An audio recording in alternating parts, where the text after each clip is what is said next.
اعوذ باللہ من الشیطان الرجیم بسم اللہ الرحمن الرحیم قالوا تاللہ تفتأ تذکر یوسف حتی تکون حردا او تکون من الہالکین۔ صدق اللہ العظیم۔ رب اشرح لی صدری ویسر لی امری واحلل عقدۃ من لسانی یفقہوا قولی رب یسر ولا تعسر وتمم بالخیر آمین یا رب العالمین۔ میں نے آپ کے سامنے سورہ یوسف کی آیت نمبر 85 کو تلاوت کیا ہے، اور انشاءاللہ تعالیٰ آج کے لیکچر میں ہم اس آیت کو انالائز کرنے کی کوشش کریں گے۔ تو سب سے پہلے ہم اس آیت کے حصے بنائیں گے۔ اس آیت میں ہمیں وقف کی کوئی علامت نظر نہیں آ رہی، لیکن ایک حرف عطف او جو ہے وہ ہمیں نظر آ رہا ہے، لہٰذا اس آیت کے ہم دو حصے کریں گے۔ پہلا حصہ ہوگا قالوا تاللہ تفتأ تذکر یوسف حتی تکون حردا، اور دوسرا ہوگا او تکون من الہالکین۔ اب جو پہلا حصہ ہے اس کے الفاظ پہ بات کریں گے۔ اس میں پہلا لفظ ہے قالوا، فعل ماضی جمع مذکر غائب کا صیغہ ہے، اور اس کے بعد تا حرف جارہ ہے جس کے ساتھ ہمیشہ اس میں جلالہ ہی آیا کرتا ہے،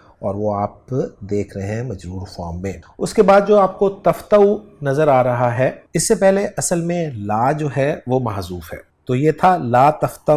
جس کا ماضی ما فتیہ ہے۔ ما فتیہ جس کا فعل مضارع لا تفتأ استعمال ہوتا ہے، اور یہاں پر لا کے بغیر استعمال ہوا ہے، یعنی یہاں پر لا محذوف ہے۔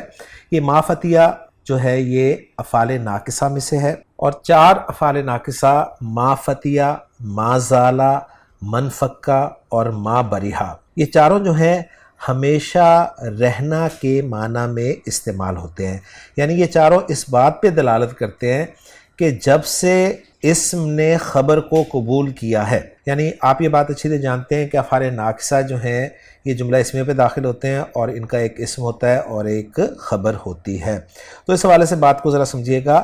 کہ یہ چاروں اس بات پہ دلالت کرتے ہیں، یعنی میں ان چار کے بارے میں اس وقت آپ کو بتا رہا ہوں، یہ چاروں اس بات پہ دلالت کرتے ہیں کہ جب سے اسم نے خبر کو قبول کیا ہے اس وقت سے خبر اسم کے لیے برابر،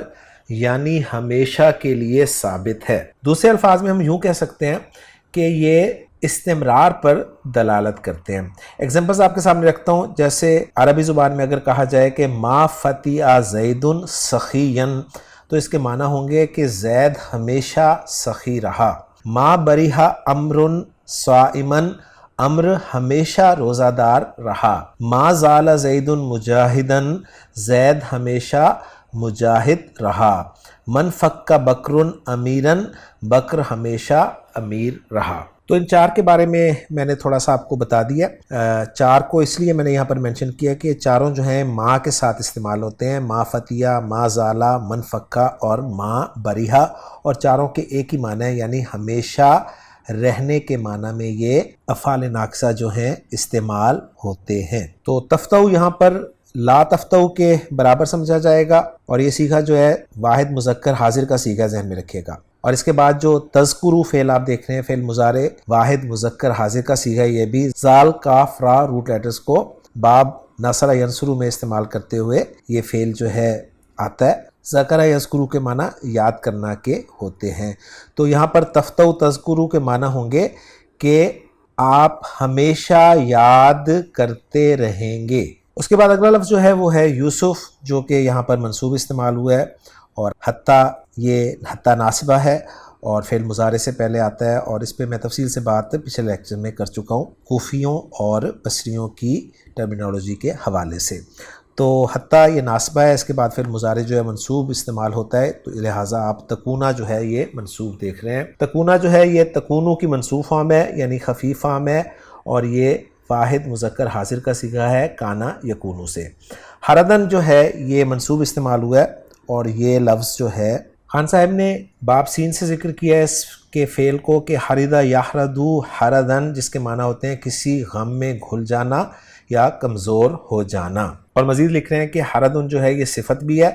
کمزور اور لاغر کے معنی میں یہ لفظ استعمال ہوتا ہے، اور آیت کا ریفرنس خان صاحب نے آیت نمبر 85 کا ہی دیا ہے سورہ یوسف کی۔ تو یوں الحمدللہ آیت نمبر 85 کے جو پہلے حصے کے الفاظ تھے ان پہ ہماری بات مکمل ہو جاتی ہے۔ اب چلتے ہیں آیت نمبر 85 کے دوسرے حصے کے الفاظ کی طرف۔ اس میں پہلا لفظ جو ہے وہ ہے او، جو کہ حرف ہے، اور اس کے بعد پھر تکونہ فعل ناقص واحد مذکر حاضر کا صیغہ ہے، کانا یکونو سے یہ منصوب استعمال ہوا ہے، اس کے بعد اگلا لفظ جو ہے وہ من حرف جر ہے، اور اس کے بعد الحالکین جو ہے الحالک کی جمع ہے، اور حالک جو ہے صیغہ اس میں فاعل ہے، ہا لام اور کاف روٹ لیٹرز کو استعمال کرتے ہوئے ہلاکا یہلکو ہلاکن ہلاک ہونا کے معنی میں۔ یوں الحمدللہ جی آیت نمبر 85 کے الفاظ پہ ہماری بات جو ہے مکمل ہو جاتی ہے۔ اب ہم دیکھتے ہیں ڈاکٹر عبدالرحیم صاحب کی ورکنگ کو مفتی سعید صاحب کی زبانی کہ ڈاکٹر عبدالرحیم صاحب نے اس آیت کے حوالے سے ہمیں کیا انفارمیشن جو ہے فراہم کی ہے۔ جناب مفتی سعید صاحب۔ اعوذ باللہ من الشیطان الرجیم، بسم اللہ الرحمن الرحیم۔ قالوا تاللہ تفتأ تذکر یوسف حتی تکون حرضا او تکون من الہالکین، صدق اللہ العظیم۔ سورہ یوسف آیت نمبر 85۔ آیت گرامی سے متعلق شرح المفردات۔ آیت کے کلمہ حرضا کے ضمن میں عبارت ہے حرض يحرض حرضا من باب سمع اشرف على الهلاك، فهو حرض تسمية بالمصدر مبالغة، ومن ثم يستوي فيه المفرد والمثنى والجمع، وقد احرضه الحب اي افسده واشقاه۔ اس عبارت میں ایک تو مجرد میں باب کی طرف اشارہ مقصود ہے کہ حرض یحرض باب سمع یسمع سے تعلق رکھتا ہے، مصدر ذکر کیا جا رہا ہے حرض بروزن فعل، اور معنی بتایا جا رہا ہے اشرف علی الہلاک، کہ جب کہا جائے گا حرض الرجل تو معنی ہوگا کہ وہ شخص ہلاکت کے کنارے پہ پہنچ گیا۔ ہلاک ہونے والے شخص کے لیے اس میں فاعل کا صیغہ تو بنتا ہے حارض، لیکن یہ استعمال نہیں ہوتا، بلکہ حرض مصدر ہی کو اس میں فاعل کی جگہ پہ اور اس کے معنی میں استعمال کیا جاتا ہے، اور یہ مبالغتاً کیا جاتا ہے۔ اسی لیے کہا جا رہا ہے کہ حرض کے اطلاق میں مفرد، مثنی اور جمع سب برابر ہیں، یعنی ہلاک ہونے والے ایک شخص کے لیے بھی حرض، دو کے لیے بھی حرض اور زیادہ کے لیے بھی حرض ہوگا۔ آگے بتایا جا رہا ہے کہ مزید فیہ میں یہ باب افعال سے استعمال ہو جاتا ہے، احرض یحرض احرادا، اور متعدی ہوگا اور معنی ہوگا احرضہ الحب، کہ محبت نے اس شخص کو افسدہ و اشقاہ خراب کر دیا اور نامراد کر دیا۔ آیت کے کلمہ الحالکین کے ضمن میں عبارت ہے ہلک فلان یہلک ہلاکا و ہلوکا و مہلکا مہلکا مہلکا مثلثۃ اللام و تہلکہ مات، فہو ہالک جمع ہلکا و ہلک و ہوالک و ہلاک، وفی التنزیل لِيَهْلِكَ مَنْ هَلَكَ عَنْ بَيِّنَةٍ وَيَحْيَى مَنْ حَيَّ عَنْ بَيِّنَةٍ مَا شَهِدْنَا مَهْلِكَ أَهْلِهِ وَإِنَّا لَصَادِقُونَ وَأَنفِقُوا فِي سَبِيلِ اللَّهِ وَلَا تُلْقُوا بِأَيْدِيكُمْ إِلَى التَّهْلُكَةِ وَأَحْسِنُوا إِنَّ اللَّهَ يُحِبُّ الْمُحْسِنِينَ۔ وَيَتَعَدَّى بِالْهَمْزِ أَهْلَكَهُ جَعَلَهُ يَهْلِكُ۔ اس عبارت میں ایک تو مجرد میں باب کا تعین مقصود ہے کہ ہلاک یہلک باب ضرب یضرب سے تعلق رکھتا ہے، ہلاک فلان میں فلان کو مرفوع شکل میں بطور فاعل لا کر اشارہ اس کے فعل لازم ہونے کی طرف ہے، اور 6 مصدر ذکر کیے جا رہے ہیں، ہلاک بروزن فعال، ہلوک بروزن فعول، مہلک بروزن مفعل، اور اسی میں مہلک بروزن مفعل اور مہلک بروزن مفعول۔ مثلثۃ اللام سے یہی مراد ہے کہ مہلک مہلک مہلک، اس میں لام کی تینوں حرکتوں کے ساتھ یہ مصدر استعمال ہو جاتا ہے۔ اور آخری مصدر بتایا جا رہا ہے تہلکہ بروزن تفعلہ، معنی بتایا جا رہا ہے کہ جب کہا جائے گا ہلاک فلان تو معنی ہوگا ماتا، کہ وہ شخص مر گیا۔ اب اس مرنے والے شخص کے لیے اس میں فاعل ہے حالک، اور اس کی 4 جمعیں بتائی جا رہی ہیں، ہلکا بروزن فعلہ، ہلک بروزن فعل، ہوالک بروزن فواعل، اور ہلاک بروزن فعال۔ چنانچہ قرآن حکیم میں اس سے جو مصادر اور فعل استعمال ہوئے ہیں ان کی مثالیں پیش کی جا رہی ہیں، لِيَهْلِكَ مَنْ هَلَكَ عَنْ بَيِّنَةٍ وَيَحْيَى مَنْ حَيَّ عَنْ بَيِّنَةٍ، تاکہ جو بھی ہلاک ہو دلیل کے ساتھ، اور جو بھی زندہ رہے دلیل کے ساتھ۔ ما شہدنا مہلک اہلہ وَإِنَّا لَصَادِقُونَ، کہ حضرت صالح علیہ السلام کی قوم سمود نے ان کے خلاف منصوبہ بندی کرتے ہوئے یہ کہا کہ ہم صالح علیہ السلام کو رات کو قتل کر ڈالیں گے، اور پھر ہم قسمیں اٹھا کر یہ کہیں گے کہ ان کے اہل خانہ کی ہلاکت کے وقت ہم حاضر نہ تھے اور یقیناً ہم سچے ہیں۔ تو مہلک یہاں مصدر میمی استعمال ہو رہا ہے۔ اور وَأَنفِقُوا فِي سَبِيلِ اللَّهِ وَلَا تُلْقُوا بِأَيْدِيكُمْ إِلَى التَّهْلُكَةِ وَأَحْسِنُوا إِنَّ اللَّهَ يُحِبُّ الْمُحْسِنِينَ، اور اللہ کی راہ میں خرچ کرتے رہو اور اپنے ہاتھوں ہلاکت میں مت پڑو، اور حسن کردار ادا کرو، یقیناً اللہ حسن کردار والوں کو پسند فرماتے ہیں۔ تو یہاں التہلکہ مصدر استعمال ہوا ہے۔ آگے یہ بتایا جا رہا ہے کہ ہلک یہلکو یہ ثلاثی مزید فی میں باب افعال سے استعمال ہو کر متعدی ہو جاتا ہے۔ یہی معنی ہے ویتعدی بالحمز کا، یعنی اس کے شروع میں حمزہ کا اضافہ کر کے باب افعال سے اس کو بطور فعل متعدی استعمال کیا جاتا ہے۔ چنانچہ اہلک یہلک اہلاک کا معنی ہوگا جعلہ یہلک، کہ کسی کو ایسا بنا دینا کہ وہ ہلاک ہو جائے، کسی کو ہلاک کرنا۔ آیت گرامی سے متعلق ایضاحات نحویہ۔ آیت کے جملہ تاللہ تفتأ تذکر یوسف کے ضمن میں عبارت ہے ما فتئ یفعل کذا ای ما زال یفعل کذا، وہی من اخوات کان تقول ما فتئ المدرس یکرر الدرس حتى فهم الطلاب، ما فتئ الشرطة يستجوبون الجاني حتى اعترف، أوجدت الكتاب الذي ضاع، لا أفتأ أبحث عنه، تالله تفتأ أصله تالله لا تفتأ تذكر يوسف، حذف منه حرف النفي لأن حذفها لا يؤدي إلى اللبس، إذ لو كان الفعل مثبتا لأكد باللام والنون، ومعلوم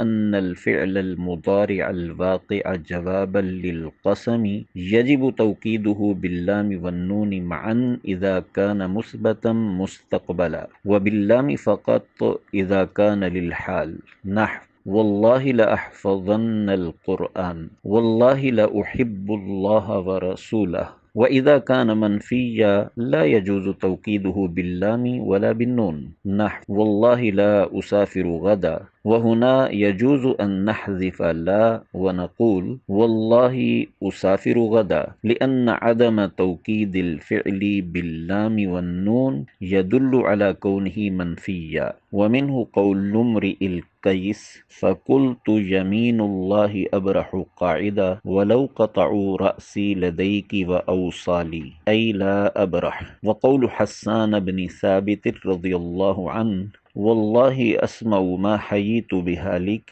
إلا بكيت على النبي محمد صلى الله عليه وسلم أي لا أسمع، فمعنى الآية والله لا تزال تذكر يوسف حتى يؤدي ذلك إلى مرضك وهلاكك۔ اس عبارت کے پہلے حصے میں یہ بتانا مقصود ہے کہ ما فتیہ اخوات کانا میں سے ہے، یعنی افعال ناقصہ میں سے ہے۔ افعال ناقصہ کا ایک گروپ ہے جو منفی شکل میں استعمال ہوتا ہے، ماضی میں ما نافیہ کے ساتھ اور مضارع میں لا نافیہ کے ساتھ، جیسے ما زالا، منفکہ، ما بریحہ، انہی کی طرح ما فتیہ بھی ہے۔ چنانچہ فتیہ کا اصل معنی ہے انفکا یا نسیہ، کہ وہ شخص فلاں کام سے کٹ گیا، جدا ہو گیا یا بھول گیا۔ جب اس پر ما نافیہ داخل ہوگا تو معنی ہوگا کہ منفکا وہ جدا نہیں ہوا، یا ما نسیہ وہ نہیں بھولا، تو اس کا مطلب یہ کہ اس نے وہ کام جاری رکھا ہوا ہے۔ اس طرح اس کے اندر استمرار کا معنی آ جاتا ہے، اور یہ کسی دوسرے فعل مضارع کے ساتھ بطور ہیلپنگ ورب کے طور پر استعمال ہو کر اس کے اندر استمرار کا معنی پیدا کرتا ہے۔ چنانچہ مثال دی جا رہی ہے کہ ما فتئ یفعل کذا کا معنی ہوگا ما زال یفعل کذا، کہ وہ شخص ایسا کرتا رہے گا۔ چنانچہ عام عربی سے اس کی 3 مثالیں ذکر کی جا رہی ہیں، 2 فعل ماضی کی شکل میں استعمال ہونے کی اور ایک فعل مضارع کی شکل میں استعمال ہونے کی۔ پہلی مثال ہے ما فتئ المدرس یکرر الدرس حتی فهم الطلاب، کہ مدرس درس کا تکرار کرتا رہے گا یہاں تک کہ طلبہ سمجھ جائیں۔ ما فتئ الشرطة یستجوبون الجانی حتی اعترف، پولیس جنایت اور جرم کرنے والے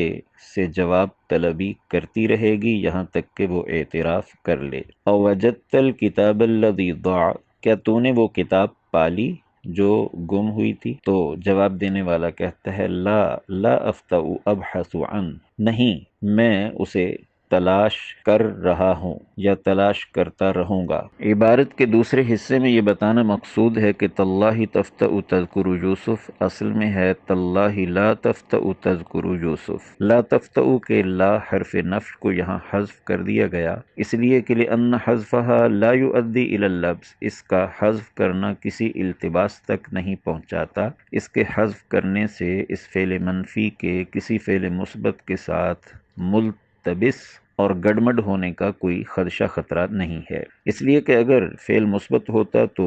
لام یا نون تاکید ثقیلہ کے ساتھ اس کی تاکید یہاں ضرور ہوتی، جبکہ ضابطہ یہ بتایا جا رہا ہے کہ ایسا فعل مضارع جو جواب قسم کے طور پر واقع ہو تو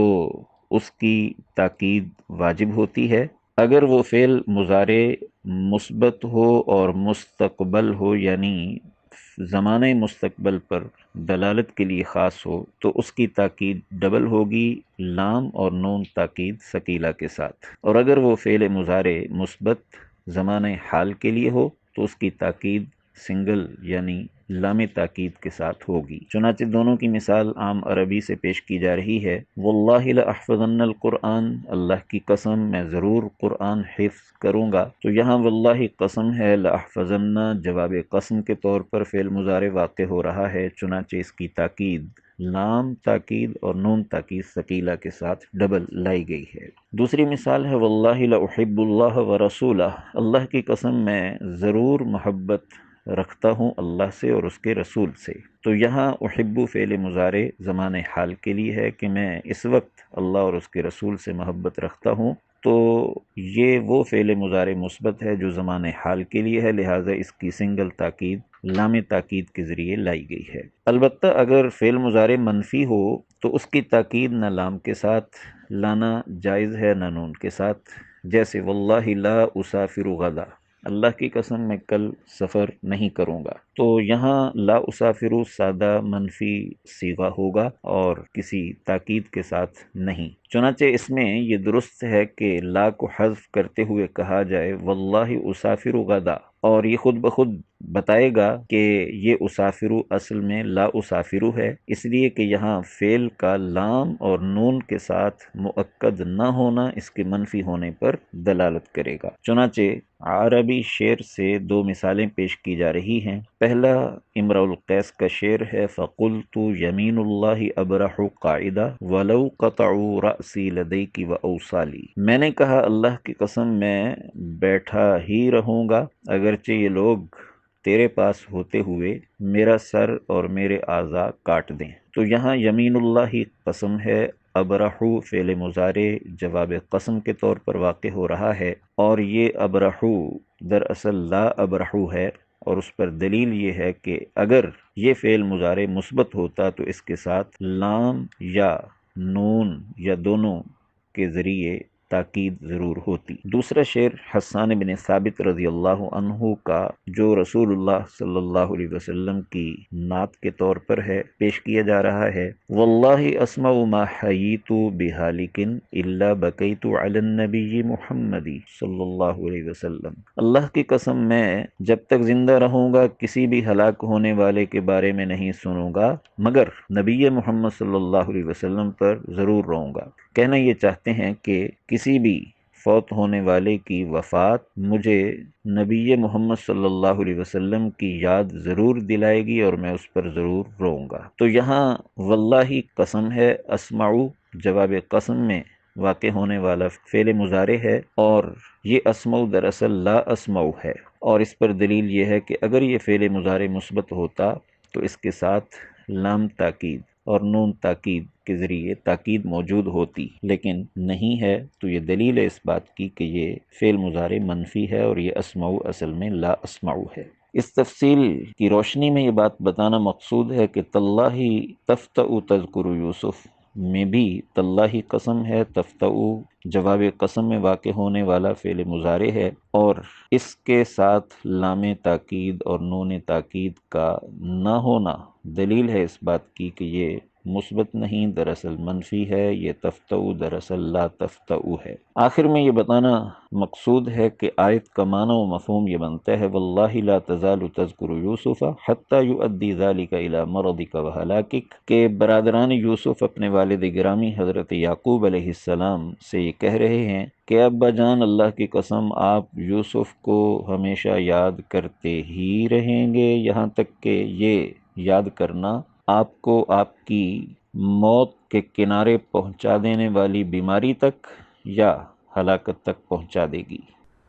تو الحمدللہ جی مفتی سعید صاحب کی زبانی آپ نے ڈاکٹر عبدالرحیم صاحب کی ورکنگ جو کہ شرح المفردات اور ایضاحات النحویہ کی صورت میں آپ کے سامنے آئی ہے اس کو اچھی طرح سمجھ لیا۔ اب ہم چلتے ہیں اس آیت میں بننے والے جملوں کے اعراب کی طرف۔ تو جو پہلا حصہ تھا اس میں قالو فعل با فاعل ہے، واو ضمیر مرفوع متصل اس کا فاعل ہے۔ اب چاہیے مقول القول یعنی مفعول بھی، تو وہ شروع ہو رہا ہے تاللہ سے، اور تاللہ جو ہے یہ جار مجرور کا مجموعہ ہے، اور یہ جار مجرور جو ہے متعلق ہوں گے ایک محذوف فعل نقسمو کے، اور پھر نقسمو فعل جو ہے وہ اپنے فاعل نحن ضمیر مرفوع متصل اور متعلق سے مل کے جملہ فعلیہ ہو کر قسم بن جائے گا، جس کا پھر جواب قسم جو ہے وہ آگے آئے گا تفتؤ تذکر یوسف حتی تکون حردن کی صورت میں۔ اب جواب قسم کو ہم انالائز کرنے لگے ہیں۔ تفتؤ جیسے کہ میں تفصیل سے اس کے بارے میں بتا چکا ہوں کہ یہ لا تفتؤ تھا، اور چونکہ یہ فعل ناقص ہے اور فعل ناقص جب بھی آتا ہے اس کا ایک اسم ہوتا ہے، ایک خبر ہوتی ہے، تو تفتؤ جو ہے یہ فعل با فاعل ہے، انت ضمیر مرفوع متصل اس کا اسم ہے۔ اب اس کی خبر چاہیے تو خبر کی جگہ پر جملہ فعلیہ آ رہا ہے جو کہ تذکرو کی صورت میں آپ دیکھ رہے ہیں، لہٰذا اس تذکرو والے جملے کو ہم محلاً منصوب کہیں گے۔ اب میں فعل ناقص کی خبر کو انالائز کر رہا ہوں۔ تذکرو فعل با فاعل، انت ضمیر مرفوع متصل اس کا فاعل ہے، یوسفہ منصوب استعمال ہوا ہے تو مفعول بھی ہوا، اور اس کے بعد حتی حرف جر حرف غایہ جسے ہم نے ناصبہ کے طور پہ تفصیل سے دیکھا ہے، اور ہم اچھی طرح جانتے ہیں کہ اس کے بعد ایک ان جو ہے وہ پوشیدہ ہوتا ہے جس کی وجہ سے فعل مضارع جو ہے وہ منصوب یا خفیف استعمال ہوتا ہے۔ تو تکونا جو ہے یہ فعل ناقص ہے، اور فعل ناقص پھر ایک مرتبہ آ گیا تو اس کا اسم اور خبر ہوگی، اسم اس کا مرفوع ہوگا، خبر اس کی منصوب ہوگی، تو اسم جو ہے وہ انت ضمیر مرفوع متصل اس کے اندر ہی ہے، اور حردن جو ہے یہ فعل ناقص کی خبر ہے۔ پھر فعل ناقص اپنے اسم اور خبر سے مل کر جملہ فعلیہ ہو کر صلۃ الموصول حرفی بنا ان مصدریہ کے لیے، اور پھر ان مصدریہ اپنے صلۃ الموصول حرفی سے مل کر مصدر کی تعویل میں ہو کر محلاً مجرور ہوا حتی حرف جر کے لیے، اور حتی حرف جر اپنے مجرور سے مل کر متعلق ہو جائے گا تذکرو فعل کے۔ پھر تذکرو فعل اپنے فاعل اپنے مفعول بھی اور اپنے متعلق سے مل کر جملہ فعلیہ ہو کر محلاً منصوب خبر بنے گا فعل ناقص تفتؤ کی، اور پھر تفتؤ فعل ناقص اپنے اسم اور خبر سے مل کر جملہ فعلیہ ہو کر جواب قسم بنے گا قسم کی، اور پھر یہ قسم اور جواب قسم جو ہے یہ قالو فعل کے لیے مقول القول بن جائیں گے، اور پھر قالو فعل اپنے فاعل اور مفعول بھی سے مل کر جملہ فعلیہ بن جائے گا۔ اور اب جو دوسرا حصہ ہے اس کو انالائز کریں گے۔ او عاطفہ تکونا من الحالکین، بہت سمپل ترکیب، تکونا فعل ناقص، انت ضمیر مرفوع متصل اس کا اسم، اور من الحالکین جو ہے جار مجرور ہو کر فعل ناقص کی خبر، پھر فعل ناقص اپنے اسم اور خبر سے مل کر جملہ فعلیہ ہو گیا، اور تکونا کا جو عطف ہے وہ ہم کریں گے حتی کے بعد آنے والے تکونا پر۔ تو یوں الحمدللہ ہم نے آیت نمبر 85 میں جو جملے بنے ہیں ان کو انالائز کر لیا ہے اعراب کے اعتبار سے۔ اب ہم دیکھیں گے محمود صافی صاحب کی ورکنگ کو کہ انہوں نے کس طرح سے اس آیت کو انالائز کیا ہے۔ تو محمود صافی صاحب فرما رہے ہیں کہ جملہ جو قالو والا ہے یہ لا محل لا استنافیہ ہے، اور جملۃ القسم و جوابها یعنی قسم والا جملہ اور اس کا جواب جو ہے فی محل نصب مقول القول، اور جملہ لا تفتؤ تذکرو لا محل لها جواب القسم، اور جملہ تذکرو فی محل نصب خبر لا تفتؤ، اور جملہ تکونا والا لا محل لها صلۃ الموصول حرفی ان المضمر، اور جملہ تکونا ثانیہ جو ہے وہ ہے لا محل لها معطوف علی جملہ تکونا الاولا۔ تو الحمدللہ جی ہماری ورکنگ 100% جو ہے وہ میچ کر گئی ہے محمود صافی صاحب کی ورکنگ سے۔ اب ہم دیکھتے ہیں اس آیت کا اتھینٹک ترجمہ۔ تو اس کا ترجمہ کچھ یوں کیا گیا ہے، قالو انہوں نے کہا، تاللہ اللہ کی قسم، تفتؤ تذکر یوسفا تو ہمیشہ یوسف کو یاد کرتا رہے گا، حتی تکون حردن یہاں تک کہ گھل کر مرنے کے قریب ہو جائے، او تکون من الحالکین یا ہلاک ہونے والوں سے ہو جائے۔ تو الحمدللہ جی آیت نمبر 85 کا ترجمہ بھی آپ نے دیکھ لیا، اور انشاءاللہ تعالی اگلے لیکچر میں سورہ یوسف کی اگلی آیت کے ساتھ ملاقات ہوگی۔ سبحانک اللہم و بحمدک، اشہد ان لا الہ الا انت، استغفرک و اتوب الیک۔